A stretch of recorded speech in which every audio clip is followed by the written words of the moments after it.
but this is the only thing that we have that we can keep. You know what I'm saying? When I change my hair, I feel like a completely different person. My hair says that I am confident. What they're really saying is, I like me.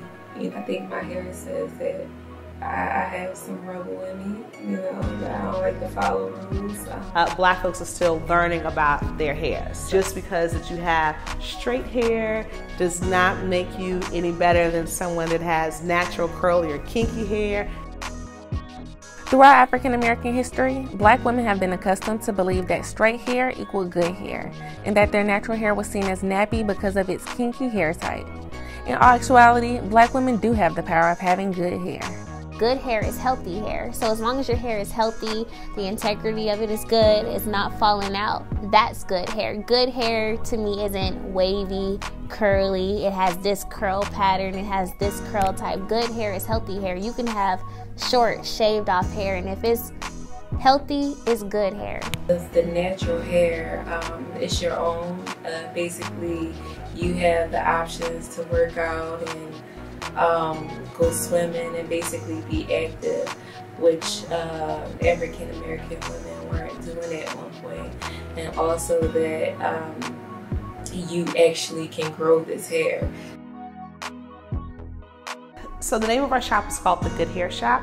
Our motto is here, everybody has good hair. In terms of 4C, all of that great stuff, because typically in a Black person's hair, there are three types of textures of hair.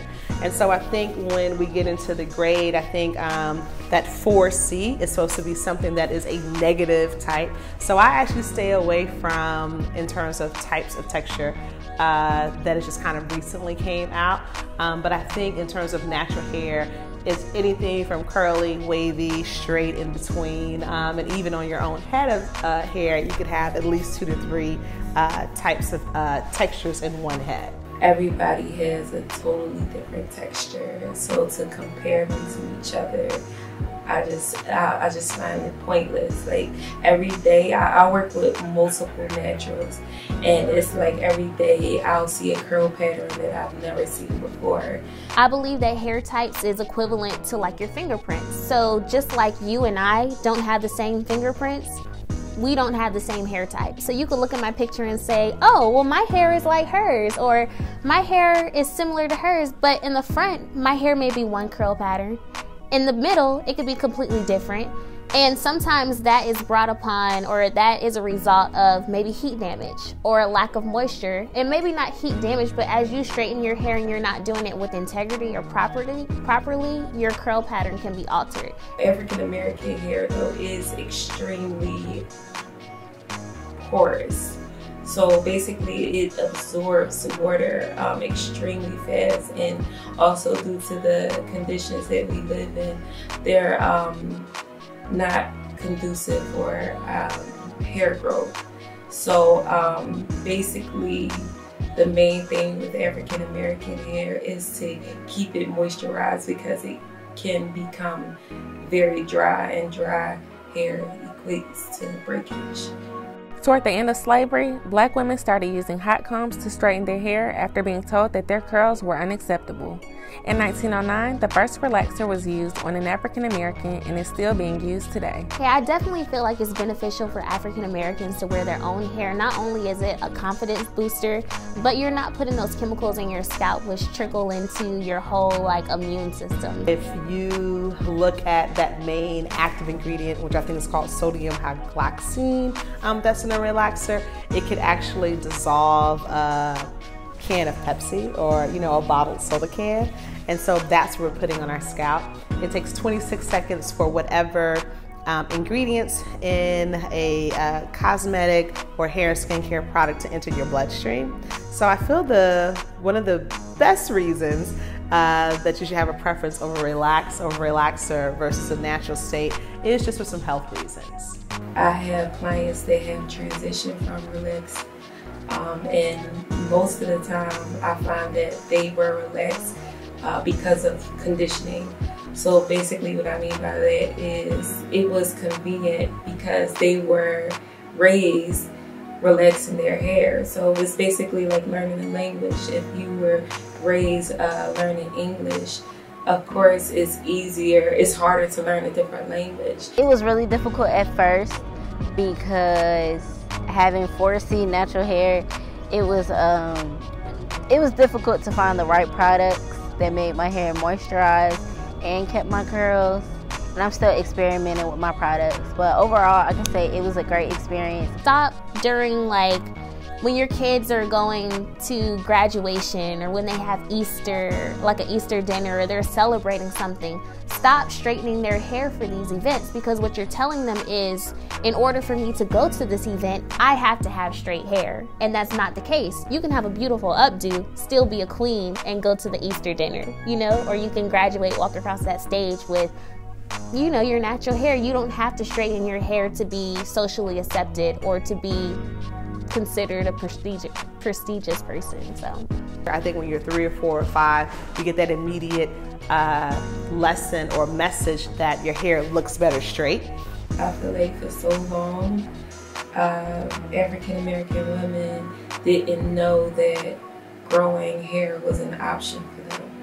You know, it's always been stereotyped as we were bald-headed, we can't grow hair, and that's totally not the case. So with the new natural wave coming into play, it's like we actually see that we can grow hair, and it's just that straight hair requires a totally different regimen than curly hair. And so the whole time we've been catering to straight hair when our hair is curly, and that's why we haven't been retaining length. A person's hair usually has an effect on their level of confidence. The way a person feels about their hair can boost their confidence to an all-time high or bring out their insecurities. Clients, the ones that are transitioning, it's a bit intimidating to them at first, you know, because it's like they're at their most vulnerable state, you know, and they have to become comfortable with some aspect of themselves that I can't do anything to, you know, speed up the process for. Like, it's the process that they have to go through. It's their journey that they have to go through. So they have to become comfortable with being in their truest state. But my curly naturals, or people that have been on this journey for a while, are always confident. I feel like because they came through the journey, you know. Like I said, when you do that big chop, or, you know, you first take out that weave, that's the most vulnerable you're gonna feel. I feel like I'm on top of the world. Can't nobody tell me nothing. When I get my hair done, I think I'm that chick. It was rough in the beginning because I didn't know how to do my natural hair. I didn't know how to twist or anything or do any bantu knots. So my sister had to teach me, because that's when I was getting ready to transfer down to Savannah State. And the climate is totally different. It's way more humid in the south than it is in the north. So my hair wasn't used to just being flat ironed out. I used to go to the salon every 2 weeks, and that was the only time I would have heat in my hair. So then I got here and I didn't have a salon to go to, so that's when I truly started to embrace the natural curl pattern in my natural hair. And then it made me feel more comfortable when I seen other beautiful black women around campus wearing their natural hair as well. And I can remember my first big chop. The first time I was in high school, had so much heat damage, and this guy, he big chopped my hair. And I remember him saying, "It looks so beautiful." He turned me around to the mirror and he was like, "Do you like it?" And I was like, "Yes, it's beautiful," but I was trying not to cry. So our clients, it's probably the first time that they've actually felt their texture of their hair in such a really great moisturized state. So I think the majority of our clients, when they leave our space, there's some additional confidence, there's some additional pride with understanding how their own texture works. I encourage natural hairstyles for the safety. I want black folks to be safe. I don't want black folks having any health issues that are related to just some of those harmful chemicals. As it relates to our history and our culture and our pride, most definitely is great. Any way that we can kind of celebrate us. And one of the biggest ways to celebrate us is in our afro and our kinks and our coils and our locks. So can't nobody else on this planet do it like the way that we do it. Don't touch my crown.